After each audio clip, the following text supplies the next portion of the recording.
ఈరోజు yoga special day, అంటే యోగా దినోత్సవం అనమాట. ఈరోజు స్టార్ట్ అయిన రోజు జూన్ 21. యోగా దినోత్సవం ఎందుకంటారంటే అంతకుముందు ప్రాచీన కాలం నుంచి మునులు వాళ్ళు చేసేవాళ్ళు, కానీ ప్రాముఖ్యతను పెంచిన దినం అని ఈరోజు. అంటే యోగా చెయ్యండి అని ప్రాముఖ్యతను పెంచారు యోగా దినోత్సవానికి. అందువల్ల ఈరోజు స్పెషల్గా అది. అసలు మేడం మీరు యోగా అంటారు, ఏవేవో పెడతారు, సంబంధం లేకుండా యూట్యూబ్లో మీ ఛానల్స్లో అని మీరు అనుకోవచ్చండి.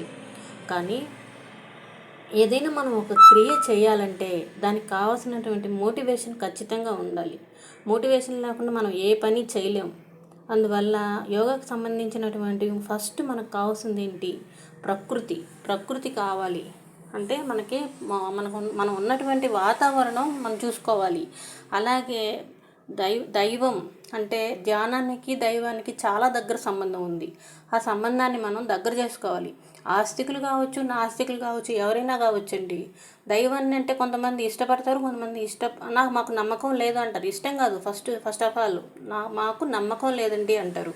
నమ్మకం ఉన్నా నమ్మకం లేకపోయినా ఫస్ట్ చేయాల్సింది మనం దాని దగ్గరికి వెళ్ళగలగాలి.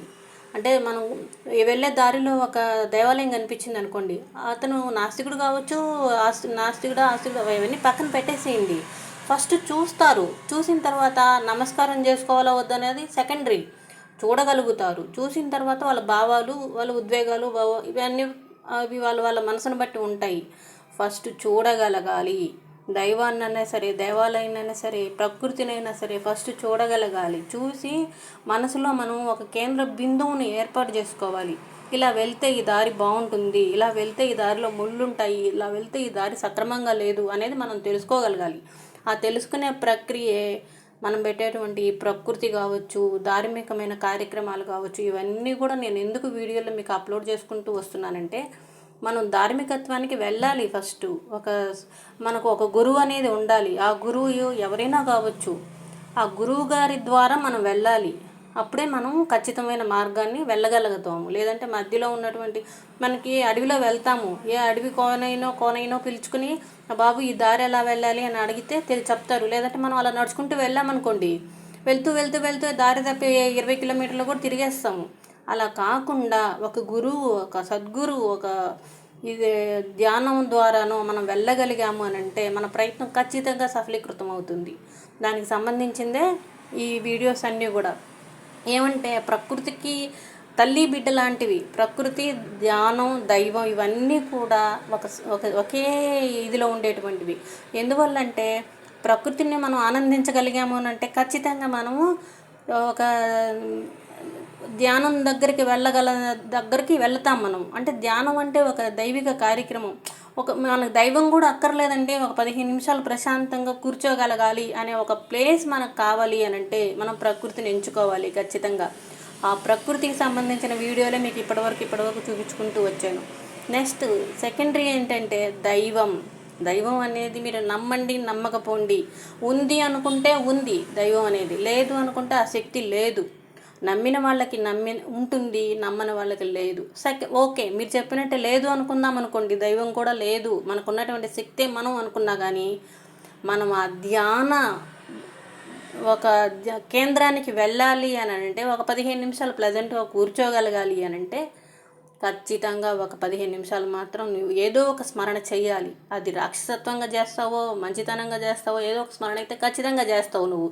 ఆ చేసేది మంచి మార్గంగా వెళ్ళండి అని చెప్పేదే ఈ ధ్యాన మార్గం.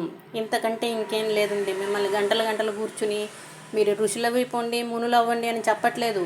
మీ మనస్సును కేంద్రీకరణ చేసుకునేదానికి మనం ఉపయోగించేటువంటి ఒక సాధనం ధ్యానం కేంద్రం. ఆ ధ్యాన కేంద్రం ఒక భగవంతుని రూపంలో ఉన్న ఆలయము. అక్కడ కూర్చొని చేసుకోండి, మీకు ప్రశాంతంగా ఉంటుంది. మనసు ప్రశాంతంగా మనకున్నటువంటి గుణాలు, రజ, తపో, ఎన్నో గుణాలు ఉన్నాయి. ఇవన్నీ వద్దులేండి. మళ్ళీ ఈ గుణాలన్నిటినీ కూడా కొంచెం తగ్గిస్తుంది మానవుల్లో. ఈ తగ్గించేసి మనకున్నటువంటి శక్తిని మనం నిజంగా కూడా ఎంత తక్కువ మాట్లాడితే అంత శక్తిని మనకి భగవంతుడు ప్రసాదిస్తాడు. ఎందుకో తెలుసా? మన ఎనర్జీ అంతా కూడా మాటల రూపంలో బయటకు వెళ్ళిపోతుంది. మన ఎనర్జీ అంతా వేస్ట్ చేసుకుంటున్నాం. అలా కాకుండా మనకున్న టైం 12 గంటలు, ఆ 12 గంటల టైంలో మనం ఒక అరగంట సేపు దైవ కార్యక్రమం అనుకోవద్దండి. మీరేమనుకోవాలి అనంటే, మనం మన శరీరం కోసం ఉపయోగించేటువంటి ఒక 20 నిమిషాల నుంచి ఒక 30 నిమిషాల వరకు ఒక ప్రశాంతమైన వాతావరణంలో కూర్చుంటున్నాము అనుకోండి. అలా కూర్చుని మీరు మొదలు పెట్టండి. ఖచ్చితంగా మీ శరీరం మీ ఆధీనంలో ఉంటుంది. మీ ఆధీనంలో మీరు ఉంచుకునే ప్రయత్నమే ఈ యోగా కానివ్వండి, ధ్యానం కానివ్వండి, దేవాలయాల సందర్శనాలు కానివ్వండి, ప్రతి యోగుల సద్గురువుల సందర్శనం కానివ్వండి, ఇవన్నీ కూడా నెక్స్ట్ ఆఫ్ ఆల్ ఏంటంటే, మనం చేసేటువంటి దాన ధర్మ కార్యక్రమాలన్నీ కూడా ఇక్కడికి సంబంధించినవి, ఈ లోకంలో మనం చేసేటువంటివి అని మనం అనుకుంటాం. కానీ ఈ అకౌంట్ అంతా కూడా మనం చనిపోయిన తర్వాత మనకు తెలియదు కదండి అనుకుంటాం. చనిపోయే వ్యవస్థలో అవస్థలు పడకుండా, అంటే నేను ప్రత్యక్షంగా కొంతమందిని చూశాను ఇటీవల, వాళ్ళలాగా మనం కూడా ఇబ్బంది పడకుండా మనకున్న దాంట్లో కొంత దానం చేద్దాం. గుప్త దానం కావచ్చు, గుప్త నిధులు కావచ్చు, అంటే ఇంకొక మనిషికి ఇంకొక పర్సన్కి తెలియాల్సిన పని లేదు. మనకు తెలిసినంతలోనే మనం కొంతమందికి, అంటే నేను చెప్పేది మరి మీకున్నంతలో పెద్ద పెద్ద వాళ్ళైతే బాగా డబ్బున్న వాళ్ళు గురువులు సద్గురువులకి దేవాలయాలకి చేయండి. మీ శక్తి లేదు, కనీసం ఒక 2 మనుషులకి భోజనం పెట్టగలిగితే రోజుకి, దానికి ఉన్న సంతృప్తి, దాంట్లో ఉన్నటువంటి ఆనందం అది వేరే అండి. మనం తిన్నాము, మనం ఉన్నాము కాదు, ఫస్ట్ మనతో పాటు కష్టపడే ఒక జీవికి ఆహారం పెట్టగలగాలి, ఆ జీవిని బ్రతికించగలగాలి. అప్పుడే మన యోగ ధ్యానాలకి నిజంగా కూడా పరిపూర్ణత లభ్యత చేకూరుతుందండి. ఇది ఏదో భావోద్వేగంతోనో కాదు, నేను చూసిన చాలా చాలా చాలా మనసు బాధపడి చెప్పే విషయాలు ఇవి. యోగా అంటే ఏంటి, యోగా అంటే కాదు, బుద్ధుడు చెప్పింది మనకు అదేనండి. ఏంటి, కోరికలు చంపుకోండి, ఉన్నదానితో సంతృప్తిని పొందండి, ఇవే కదా మనకు బుద్ధుడు చెప్పారు.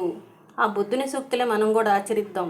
కోరికలు చంపుకుంటే మనకున్నటువంటివి ఖచ్చితంగా కూడా మనము నియంత్రించగలుగుతాము, మన భావోద్వేగాలను నియంత్రించగలుగుతాము, ఉన్నదానిలో సంతృప్తిగా జీవించగలుగుతాము. మనకు కావాల్సింది ఏంటో మనకు అర్థమవుతుంది. మనం అంతిమంలో చేయాల్సిన విషయాలు ఏంటో కూడా మనకు ముందుగా తెలిసిపోతాయి. మనకి ఎవరికి ఏం చేయాలి, ఎవరికి ఏం చేయకూడదు, మనం ఎవరితో ఉండాలి, ఎవరితో ఉండకూడదు, ఇవి కూడా నేర్చుకోగలుగుతాము. వీటన్నిటికీ మనం నేర్చుకోవాల్సిన మొట్టమొదటి విషయము, మన మనసును ప్రశాంతంగా ఉంచుకోగలిగితే, భావోద్వేగాలకి మనం గురి కాకుండా ప్రశాంత వాతావరణంలో ఉండి మన మనస్సుని, మన శరీరాన్ని మన ఆధీనంలో ఉంచుకోగలిగితే ఖచ్చితంగా నీకు దేవుడి సంకల్పం దొరుకుతుంది. నువ్వు నమ్మలేదు అనుకున్న ఆ దేవుణ్ణి కూడా నువ్వు ఖచ్చితంగా 2 చేతులు ఎత్తి నమస్కారం చేయగల స్థితికి నువ్వు వెళ్ళగలవు. అలాగని నువ్వు ఋషిలో మునిలో అవ్వాల్సిన అవసరమూ లేదు. నీ గృహ నిరంతర కార్యక్రమంలో ఒక 15 నుంచి 20 నిమిషాల వరకు ప్రతిరోజు దైవాన్ని స్మరించండి. దైవాన్ని స్మరిస్తూ నీ మనసును ప్రశాంతంగా ఉంచగలిగితే దీనినే ధ్యానం. నీ దైనందిన కార్యక్రమాలు చేసుకుంటూ నువ్వు ఏదో ఒక నీ శరీరాన్ని కొంచెం అలసటకు గురి చేసి, నీ శరీరాన్ని కొంచెం బాగా కష్టపడే తత్వాన్ని పెంచుకుంటే అదే యోగా. ఇంతకు మించి ఇంకేం లేదండి. మీరు ఏ కేంద్రాలకి వెళ్ళక్కర్లేదు, ఏ ధ్యాన మందిరాలకి కాదు, మీ ఇంటినే మీ ధ్యాన మందిరంగా మార్చుకోండి. మీ ఇంటినే ఒక ఆలయంగా చేసుకోండి. మీ దైవ మందిరాన్ని ఒక దేవాలయంగా చేసుకోండి. ఇలా చేసుకుంటూ వెళితే ఒకానొక రోజుకి మీకు దైవం అంటే మాకు నమ్మకం లేదు, మాకు లేదు అన్న వాళ్ళు కూడా ఖచ్చితంగా దేవాలయానికి వెళ్ళి నమస్కారం చేసుకునే పరిస్థితికి మీరు వెళ్తారు. దానికి మొదటి శంకుస్థాపనే మీకు చూపించే నేను ప్రతి వీడియోలోనూ ప్రకృతి. మనకి మొట్టమొదటి గురువు ఎవరంటే మనకి ప్రకృతి. ఆ ప్రకృతిలో ఉన్న ఆనందం మనం రసింపగలగాలి, మనం ఆనందించగలగాలి, మనం ఆస్వాదించగలగాలి. ఆ ప్రకృతిని ఆస్వాదించిన తర్వాతే మనం అన్నీ కూడా చేయగలం. ఆ ప్రకృతి ఆస్వాదనత దొరికిన తర్వాత ఖచ్చితంగా మనకు దాంట్లో నుంచి ఒక తన్మయత్వం వచ్చి, ఒక సద్గురు ఉపదేశం కావాలి అనే భావన మనలో వస్తుంది. ఆ భావనలో నుంచి వచ్చేదే ఒక ధ్యానం. ఇదేనండి ఈరోజు యోగా.